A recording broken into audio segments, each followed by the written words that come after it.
Well, it's honestly, it's a night and day difference than when I received it to begin with to now. I couldn't be more thrilled with the work you guys have done, really.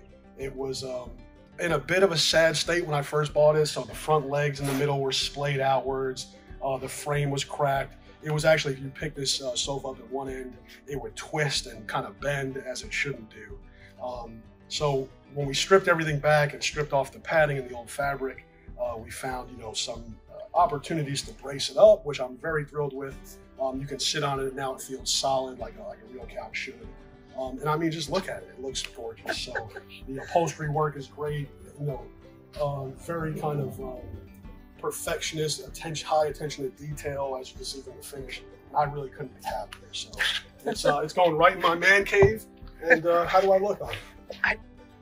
Awesome. Well, thank you guys so much. Mumford Restoration, I couldn't have done it without you.